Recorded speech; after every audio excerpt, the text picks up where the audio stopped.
Hi everyone, आज के एक न्यू वीडियो के अंदर आप सभी का हार्दिक हार्दिक स्वागत है। आज हम यहाँ पर बात करेंगे बाइपोलर डिसऑर्डर के बारे में कि ये क्या है और इससे कितने प्रकार के एपिसोड आते हैं इसके अंदर, उसके बारे में पूरी डिटेल से आज हम यहाँ पर बात करेंगे। तो फ्रेंड्स, मैं फार्मासिस्ट ओम प्रकाश कुमावत और हमारे साथ आज है डॉक्टर सुशील जी सारण है। ये बताएंगे कि बाइपोलर डिसऑर्डर क्या है और इसमें कितने प्रकार के यहाँ पर एपिसोड आते हैं। इसके बारे में पूरी डिटेल से यहाँ पर डॉक्टर साहब आपको यहाँ पर शेयर करके बताएंगे। लीजिए सर, बताएं आप। थैंक यू ओम जी। तो सभी यूट्यूब पे सुनने वाले साधकों को जय हिंद, जय भारत। और हम आपकी स्वास्थ्य की कामना करते हैं। पहला सुख जो निरोगी काया है वो मेंटेन रखना है आप लोगों को, बाकी दूसरे काम अपने आसानी से कर सकते हैं। तो मैं एक साइकोलॉजिस्ट हूँ और मैंने जयपुर के नेशनल इंस्टीट्यूट ऑफ आयुर्वेदा से बीएमएस किया हुआ है। तो मेरे से ओम जी है फार्मासिस्ट, के क्वेश्चंस पूछेंगे और मैं इनके जवाब देने की पूरी भरसक प्रयास करूंगा। और आपकी स्वास्थ्य की कामना के साथ हम इस कड़ी को शुरुआत करते हैं। तो सर, मेरा जो सबसे पहला जो सवाल है वो ये है कि बाइपोलर डिसऑर्डर क्या है और इसके अंदर कितने प्रकार के यहाँ पर एपिसोड आते हैं, वो पूरी डिटेल से हमारी ऑडियंस को बताइए। इसमें देखो क्या है कि जो बाइपोलर डिसऑर्डर है एक मानसिक विकार है, ये साइकोलॉजिकल डिसऑर्डर है। और दूसरा, इसके अंदर क्या होता है, दो फेज होती है या दो प्रकार के एपिसोड आते हैं। एक एपिसोड में तो क्या है, जो पेशेंट है वो एकदम से बिल्कुल न्यूट्रल सा हो जाता है, नेगेटिव उसके अंदर फीलिंग्स आने लग जाती है, सुस्त हो जाता है एकदम, ठीक है, उसको तो डिप्रेशन कहते हैं। उसके बारे में अपने डिटेल से आगे चर्चा करेंगे। और दूसरा एपिसोड इसमें क्या है, फिर वो थोड़ा नॉर्मल हो जाता है। 7-8 महीने जिसको दवाई चलती है डिप्रेशन की, ठीक है, फिर वो अपने आप को नॉर्मल फील करने लग जाता है। और फिर ऐसी एक मेनिया की स्टेज आ जाती है, उसको मैनिक एपिसोड बोलते हैं। ये 3 फेज है इसमें ओम जी अपनी। एक तो मैनिक फेज है, एक नॉर्मल फेज होती है और एक डिप्रेशन की फेज होती है। तो सर, इसके अंदर ये मेनिया क्या है उसके बारे में भी बताइए आप हमारी ऑडियंस को पूरी डिटेल से। तो जो मेनिया की प्रॉब्लम होती है, इसमें क्या होता है, एक तो रोगी का जो दिमाग है वो बहुत तेजी से कार्य करने लग जाता है, बहुत ही फास्ट हो जाता है उसका दिमाग, खूब सारे आइडिया आते हैं दिमाग के अंदर इस प्रकार से। और मूड बिना बात के ही कई बार वो खुश हो जाता है, ऐसा देखा जाता है। अब कोई व्यक्ति खुश हो रहा है, दुखी हो रहा है, इसका मतलब ये नहीं है कि उसके बाइपोलर डिसऑर्डर है, लेकिन सारे दिन हंसते ही हंसते रहता है, कई बार ऐसी कंडीशन आती है। और कई बार वो इरिटेट भी हो जाता है, चिड़चिड़ा हो जाता है, बिल्कुल छोटी छोटी बात पे उसको भयंकर गुस्सा आता है। इस प्रकार की चीजें हैं वो इसके अंदर आने लग जाती है। और दूसरा, और नेक्स्ट सवाल मेरा यह है कि सर, ये जो मेनिया के अंदर पेशेंट की जो है सोच है वो कैसे हो जाती है, उसके बारे में भी आप हमारी ऑडियंस को यहाँ पर बताएं। तो इसके अंदर देखो क्या है कि जो पेशेंट है वो क्या प्लानिंग खूब करने लग जाता है, खूब प्लानिंग करता है। पेशेंट बहुत ज्यादा बोलता है, उन्हें चुप करना मुश्किल हो जाता है।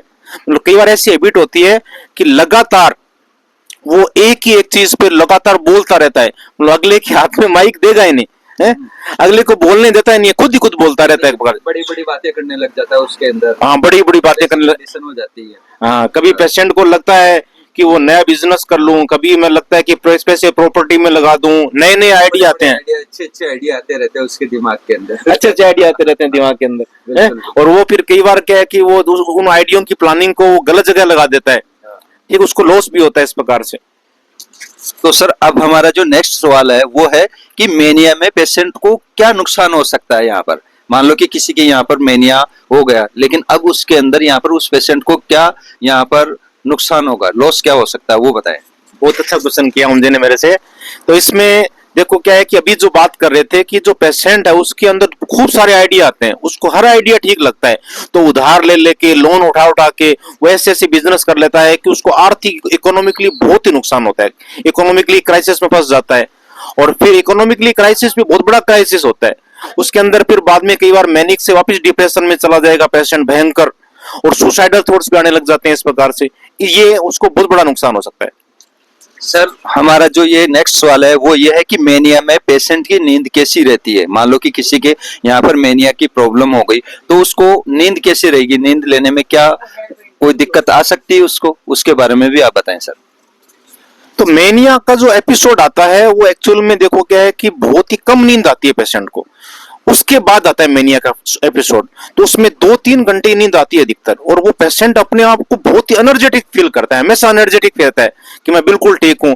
और घर वाले उससे बहुत परेशान रहते हैं और कहते हैं कि तेरे को कहाँ नींद आई थी, तेरे को 2-3 घंटे नींद आई थी, कि मैं तो 2-3 घंटे में अपने आप को फ्रेश फील कर रहा हूँ। इस प्रकार के एपिसोड्स को मानिया होता है, यानी कि एक्टिव समझेगा वो अपने आप को एक्टिव समझता है, बहुत ही ज्यादा एक्टिव समझता है। अब सेकंड सवाल ये है कि मेनिया में सामाजिक यानी कि सोशल व्यवहार कैसा रहता है लोगों से उनका। अगर मान लो कि किसी पेशेंट के यहाँ पर, कोई भाई के यहाँ पर या कोई बहन के यहाँ पर मेनिया की प्रॉब्लम हो जाती है, तो वो एक दूसरे से व्यवहार कैसे करेंगे, वो भी आप जरा शेयर करके बताएं सर। बहुत अच्छा क्वेश्चन किया ओम जी, थैंक यू। तो इसमें क्या होता है कि जो मैनिक पेशेंट होता है वो इतना ज्यादा सोशली हो जाता है कि कॉल पे कॉल करता रहता है। वो जैसे मोबाइल उसके हाथ में आ गया तो पुराने दोस्त है उनको भी कॉल करेगा, हर किसी व्यक्ति को कॉल करने लग जाता है, बार बार कॉल करता है, तो बहुत ही फेमिलियर हो जाता है एक प्रकार से। तो यूं कह सकते हैं कि अब उस कंडीशन में वो बहुत ज्यादा बोलने लग गया, सोशली बहुत ज्यादा हो गया, फेमिलियर बहुत ज्यादा हो गया, ऐसे सिम्टम्स उसमें देखने को मिलते हैं हमसे। तो सर हमारा और मेनिया के बारे में एक नेक्स्ट सवाल और है, हमने यहाँ पर लिस्ट बनाई है, टोटल हमारे 17 सवाल है। तो हमारा जो क्वेश्चन 7वां चल रहा है, 7 क्वेश्चन चल रहा है, यानी कि 7वां। तो हमारा नेक्स्ट सवाल ये है कि मेनिया में पेशेंट का धार्मिक दृष्टिकोण कैसा होता है, यानी कि धार्मिक प्रवृत्ति का होता है या नहीं होता है, वो भी बताएं सर। ये भी बहुत अच्छा क्वेश्चन पुट अप किया है इन्होंने। और बाकी मैं तो सर इनसे बहुत ही एक बीच में कहना चाहूंगा, बहुत ही मेरे पिछले प्रारब्ध अच्छे रहे हुए हैं, इनके साथ अच्छा बना सहयोग बैठा है। अभी इनका जो दृष्टिकोण है ओम जी का, इस सेवा भाव से काम करते हैं बिल्कुल। और हमारा ये उद्देश्य है कि हम सेवा भाव से काम करते रहेंगे और हमारे पे ठाकुर जी की कृपा लगातार बनी रहे। तो दूसरा इसमें क्या होता है कि एक चीज और है, ये जो क्वेश्चन है अच्छा पुटअप किया है इन्होंने, इसके बारे में आपको थोड़ा कहना चाहूंगा।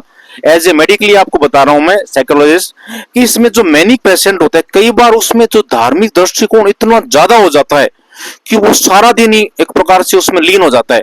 ठीक है, कभी मंदिर का एक हिंदू है तो अधिक मंदिर में जाएगा, मंदिर में जाता है।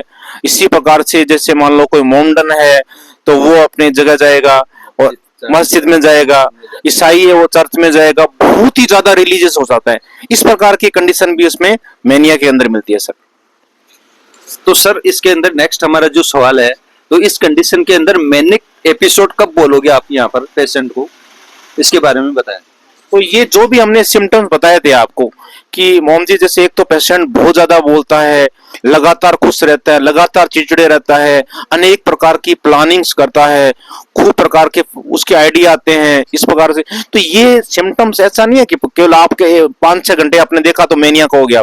ये सिम्टम्स लगातार रहते हैं, उसको करीब 7 दिन तक रहेंगे, तब अपने क्या कह सकते हैं उसको मैनिक एपिसोड में कह सकते हैं।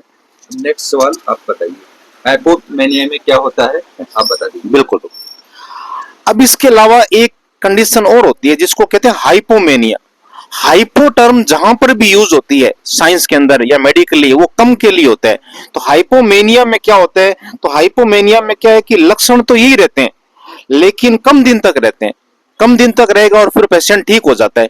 इस कंडीशन को भी अपने क्या कह सकते हैं, हाइपोमेनिया कह सकते हैं। तो हाइपोमेनिया की कंडीशन में भी एक प्रकार से ट्रीटमेंट तो वही रहता है लेकिन पेशेंट जल्दी हो जाता है। तो कहने का मतलब ये जो एपिसोड आता है उसको, ये मेनिया का, उसकी फ्रीक्वेंसी थोड़ी कम होती है। और बाकी हाइपर की कंडीशन में फ्रीक्वेंसी उसकी क्या हो जाती है, बढ़ जाती है, उसको लंबे समय तक एपिसोड आते रहते हैं। इस प्रकार की कंडीशन को हाइपर मेट्रोपिया कह सकते हैं। तो ये हाइपर हाइपो की कंडीशन होती है। अब इसमें क्या है कि एक और समस्या आती है कि जो पेशेंट होता है वो इलाज करने के लिए राजी होता है कि नहीं होता है। नेक्स्ट क्वेश्चन हमारा ये है कि जो पेशेंट है वो मेनिया के लिए इलाज करवाने के लिए तैयार रहता है या नहीं रहता। इसमें क्या होता है कि जो परिवार के जो व्यक्ति होते हैं उसके इस व्यवहार से कि वो बहुत ही ज्यादा बोलता है, खूब लोगों को फोन करता है, अनेक प्रकार के आर्थिक तंगी का शिकार हो जाता है, इस प्रकार से नए नए आइडिया आते रहते हैं, कभी चिड़चिड़ा हो जाता है, कभी बहुत ही ज्यादा धार्मिक हो जाता है, इस प्रकार से फुल्ली इस प्रकार का बिहेव करने लग जाता है। तो परिवार वाले उससे बहुत परेशान रहते हैं। लेकिन वो जो पेशेंट होता है वो अपने आप को फ्रेश फील करता है कि मैं तो बिल्कुल अपनी जगह सही हूं, तो वो एक प्रकार से मेडिसिन लेने के लिए तैयार नहीं होता। ये बहुत बड़ी प्रॉब्लम होती है मेनिया के अंदर। इसलिए कोई भी सीनियर साइकोलॉजिस्ट है आसपास में, उनसे अपने को जरूर डिस्कस करना चाहिए, पेशेंट को लेके जाओ। और दूसरा, पेशेंट के साथ रूडली बिहेव नहीं करे कि वो एक तरह की मानसिक बीमारी के अंदर फंसा हुआ है, तो उसके साथ बहुत ही प्रेम से पेश आए ये बहुत जरूरी होता है। उसकी रिस्पेक्ट करें, उसको प्रेम से समझाओ कि आपकी प्रॉब्लम है, तब बात जाके ये जो हाइपोमेनिया की कंडीशन है और ये जो मैनिक कंडीशन है, उस कंडीशन में वो जो पेशेंट होता है वो मेडिसिन लेने के लिए तैयार होता है, बहुत ही मुश्किल से तैयार होता है। उसके बाद अपना जो नेक्स्ट क्वेश्चन है 11th वाला क्वेश्चन, जो ओम जी ने आपको अभी बताया था कि जो हम चर्चा कर रहे थे, नेक्स्ट 11th क्वेश्चन है कि बाइपोलर जो डिसऑर्डर है वो होता क्यों है। बहुत ही शानदार क्वेश्चन है कि ये बाइपोलर जो डिसऑर्डर है वो एक्चुअल में होता क्यों है, इसका कारण क्या क्या है, तो इसके बारे में बताऊंगा। हाँ, तो इसके बारे में जरूर बताएं सर हमारी ऑडियंस को यहाँ पर, क्योंकि ये बाइपोलर डिसऑर्डर होता क्यों है, किस वजह से होता है, काफी लोग इसके बारे में कंफ्यूज रहते हैं, तो आप पूरी डिटेल से यहाँ पर जरूर बताएं। हाँ बताएं। Thank you. तो ये ओम जी का अच्छा सवाल है बहुत ही, कि हर व्यक्ति के दिमाग में कोई भी पेशेंट होगा उसको सोचेगा कि ये मेरा हुआ क्यों है, इसका कारण क्या है। तो बाइपोलर डिसऑर्डर एक तो जेनेटिक भी होता है, आनुवंशिक होता है, और दूसरा इसमें एक केमिकल होता है जिसको न्यूरोट्रांसमीटर कहते हैं अपने डोपामिन। उस डोपामिन का सीक्रेशन बहुत ही ज्यादा हो जाता है। और दूसरा इसके अंदर ओम जी, जैसे कोई पेशेंट यदि लंबे समय तक चिंता में रहता है, टेंशन में बहुत ज्यादा रहता है, उसके भी ये बाइपोलर डिसऑर्डर हो सकता है। यानी स्ट्रेसफुल लाइफ, या कोई व्यक्ति नशा बहुत ज्यादा करता है, बहुत ही जैसे ड्रिंक ज्यादा करता है, तो उस प्रकार की कंडीशंस होती है, उसके अंदर भी बाइपोलर डिसऑर्डर होने की संभावना रहती है। सर हमारा नेक्स्ट जो क्वेश्चन है वो ये है कि मेनिया के एपिसोड में मुख्य लक्षण क्या होता है, क्या सिम्टम्स होता है मुख्य, ये बता दीजिए आप। बिल्कुल निचोड़ पूछा है इन्होंने मेरे को। तो मुख्य लक्षण आप जरूर सुनना चाहेंगे मेरे सभी दर्शक। तो मेनिया के लक्षण में सबसे जो बड़ी प्रॉब्लम आती है, सबसे जो मेन लक्षण मिलता है कि पेशेंट को नींद की तकलीफ होती है, उसको नींद बिल्कुल ही कम आती है, और फिर वो मैनिक एपिसोड में जाएगा। हम जी, तो सर नेक्स्ट जो हमारा क्वेश्चन है वो ये है कि मैनिक एपिसोड के ट्रीटमेंट में सबसे पहले क्या किया जाता है, इसके बारे में भी आप हमारी ऑडियंस को जरूर बताएं, पूरी डिटेल से बताएं, आराम से, कोई दिक्कत नहीं है इसमें, आराम से धीरे धीरे बताएं। तो सबसे पहले तो क्या है, इसमें पेशेंट की सुरक्षा करनी जरूरी है। बिल्कुल। कि उसमें क्या इतनी ज्यादा एनर्जी आ जाती है पेशेंट के अंदर उस डोपामिन के सिक्रेशन के कारण, हाइपर सिक्रेशन के कारण, तो वो व्यक्ति इस प्रकार की हरकतें भी कर सकता है कई बार, जैसे कि मैं बिजली के तार को छू सकता हूँ, मेरे अंदर इतनी पावर है, मैं चलती हुई गाड़ी को उड़ा सकता हूँ, इस प्रकार से लोगों को पीट सकता हूँ, इस प्रकार की हरकतें भी कर सकता है। तो ऐसी हरकतें करेंगे तो पेशेंट की कई बार डेथ भी हो सकती है, इसलिए सबसे पहले उसकी सुरक्षा करना जरूरी है। और कई बार ऐसे पेशेंट्स को एडमिट करना भी जरूरी पड़ जाता है, तो एडमिट करके फिर उसकी दवाइयां चलते हैं, फिर वो मैनिक कंडीशन से नॉर्मल कंडीशन में आ पाता है। सर हमारा जो नेक्स्ट क्वेश्चन है वो ये है कि बाइपोलर डिसऑर्डर में क्या दवाइयां दी जाती है पेशेंट को, अगर मान लो कि उसकी बहुत ही ज्यादा सिचुएशन खराब है, तो उसके अंदर कौन सी मेडिसिन डॉक्टर ज्यादातर यहाँ पर रिकमेंड करते हैं। तो बाइपोलर एक प्रकार से उसमें क्या करते हैं हम जी, एक तो मूड है उसका सही रखना जरूरी है। मूड बहुत ही हैवी हो जाना एकदम ज्यादा और एकदम ही लो हो जाना ये बिल्कुल गलत है। जैसे गीता के अंदर भी कहा हुआ है कि सम रहना चाहिए अपने, तो उसको मूड को स्टेबल करते हैं, मूड को क्या करेंगे, उसकी स्टेबल करेंगे, तो मूड स्टेबिलाईजर मेडिसिन देंगे। दूसरा हो कि साइको डिसऑर्डर हो गया उसके, तो साइकोलॉजिकल डिसऑर्डर होने के कारण उसको एंटी साइकोटिक ड्रग्स चलती है इसके अंदर, वो मेडिसिन उसके अंदर दी जाती है। तो सर अब हमारा नेक्स्ट जो क्वेश्चन है वो ये है कि पेशेंट को दवाई खा रहा है, खाते समय क्या समस्या आती है। यहाँ पर कई बार होता है ना कि ये साइकोलॉजी पेशेंट हो गया, दवाई लेने में दिक्कत कर रहा है, हिचकिचा रहा है, तो ऐसी क्या समस्या आती है उस पेशेंट के साथ, बताएं सर। दूसरा इसके अलावा एक और भी क्वेश्चन था कि जैसे एक तो इसका जो ट्रीटमेंट है वो थोड़ा सा लॉन्ग चलता है, इसमें मान के चलें 2 से 3 साल उसके अंदर लगते हैं, क्यों कई बार क्या है कि मेडिसिन से इसमें। अब दूसरा अगला जो क्वेश्चन था उसी से अपने एसोसिएट कर सकते हैं कि जो पेशेंट है वो जो दवाई खा रहा है उस समय उसको क्या समस्या आती है, 2-3 साल वो मेडिसिन क्यों नहीं ले पाता। उसका कारण ये होता है कि पेशेंट को जब वो मेडिसिन लेता है तो उसकी एनर्जी लेवल थोड़ा सा डाउन करना जरूरी होता है। तो जैसे उसका एनर्जी लेवल डाउन करते हैं तो उसको अच्छा फील नहीं होता है, ठीक है, वो सोचता है कि मैं पहले बहुत बेस्ट था, ठीक है, को उसके दिमाग में ख्याली पुलाव ज्यादा चलते हैं एक प्रकार से, ऐसी कंडीशन में वो रहना चाहता है, उसको अच्छा लगता है, ठीक है, इसलिए वो कई बार क्या मेडिसिन बीच बीच में छोड़ता रहता है और फिर उसको वापिस अटैक आ जाता है। इस प्रकार से ये जो चीजें हैं वो ध्यान रखना इसमें बहुत ही जरूरी है इसके अंदर। बहुत अच्छा बताया सर आपने, बहुत ही शानदार, यानी कि अच्छे तरीके से गाइड किया है। सर हमारा नेक्स्ट जो 15 क्वेश्चन है वो ये है कि बाइपोलर डिसऑर्डर में रोगी का डॉक्टर के प्रति क्या दृष्टिकोण होना चाहिए यहाँ पर, यानी कि एक डॉक्टर और मरीज के प्रति क्या यहाँ पर कैसा दृष्टिकोण होना चाहिए, वो जरूर बताएं सर। तो ये तो एक बहुत ही कॉमन क्वेश्चन है। जितने भी पेशेंट्स है और डॉक्टर है, उनका एक जो रिलेशनशिप होता है, ये बहुत ही अच्छा रिलेशनशिप होता है। अब इसमें जो डॉक्टर है वो पेशेंट को एक तो अपनी संतान की तरह ट्रीट कर रहा है। जैसे हमारी चरक संहिता में भी लिखा हुआ है एक प्रकार से कि जो कोई भी पेशेंट आ रहा है वो मजबूर है, तो उसको अपने बेटे की तरह समझो, अपनी संतान की तरह समझ के उसको ट्रीट करो। तो ऐसे ही पेशेंट की भी जिम्मेदारी बनती है कि वो अपने डॉक्टर के प्रति बहुत ही अटूट विश्वास रखे, आस्था रखे, और उसको जो भी दवाइयां दी जा रही है उनको जैसे अपने मंदिर के अंदर प्रसाद को लेते हैं बहुत ही आस्था के साथ, ऐसा वो ट्रीट करेगा तो जल्दी बहुत ही ठीक हो जाता है सर।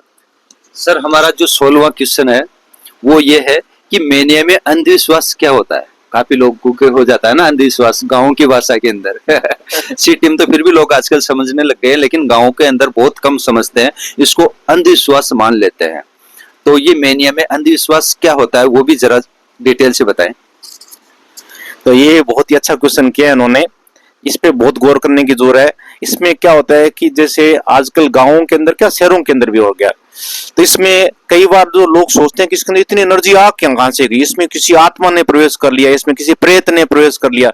इस प्रकार से अंधविश्वास में आके वो अनेक बाबाओं के चक्रों में पड़ जाते हैं, पेशेंट को बांध देते हैं, सांकलों से उसको बांध देते हैं, उसको पीटते हैं। इस तरह का व्यवहार नहीं करें, पेशेंट के साथ आराम से प्रेस आके उसको साइकोलॉजिकल पेशेंट डॉक्टर को दिखाएं, उसका इलाज आराम से हो सकता है सर। बहुत ही अच्छा समझाया सर आपने, बहुत शानदार। अब हमारा लास्ट सवाल ये है सर कि आपका इस चैनल के माध्यम से क्या प्रयास रहता है हमारी ऑडियंस के प्रति, वो भी जरा पूरी डिटेल से आप हमारी ऑडियंस को बताएं यहाँ पे। अब ये जो भी हम YouTube पे आपकी इतनी सहायता कर रहे हैं, एक प्रकार से आप लोगों को अच्छी अच्छी इन्फॉर्मेशन दे रहे हैं, तो इसमें क्या होता है कि जो पेशेंट होता है एक तो उसको पता चल जाएगा कि ये चीजें मेरे अंदर लक्षण आ रहे हैं तो ये मेरी प्रॉब्लम है, ठीक है। तो हम आपको एक तरह से सूचित करना चाहते हैं कि इन प्रकार की चीजों को आप देखो, जो भी हमने डिस्कस किया है, तो इस प्रकार से अपना ट्रीटमेंट लेना चाहिए। और हमारा यहाँ पे जो जयपुर में हमने सेटअप कर रखा है विनायक मेडिकोज के नाम से, वहां पे हम बिल्कुल स्थायी इलाज करते हैं और हमारा उद्देश्य केवल सेवा करना है और दूसरा पेशेंट्स को फायदा दिलाना है। लेकिन इसमें ट्रीटमेंट तो लंबा चलता है थोड़ा, तो लेकिन बिल्कुल स्थायी इलाज हो जाता है। और बाकी आपको हम जी बताएंगे। और सर ये वीडियो कैसा लगा, और हमारा जो क्वेश्चन था बाइपोलर डिसऑर्डर, तो ये आपको सवाल हमारा जो वीडियो है वो कैसा लगा, इसके बारे में भी आप हमारे को यहाँ पर एक प्यारा सा कमेंट बॉक्स में कमेंट करके जरूर बताएं। बाकी हम आपको यहाँ पर नेक्स्ट वीडियो के अंदर मिलेंगे। तो आज के लिए इतना ही, मिलते हैं नेक्स्ट वीडियो में, तब तक के लिए बाय बाय, जय हिंद, जय भारत, वंदे मातरम।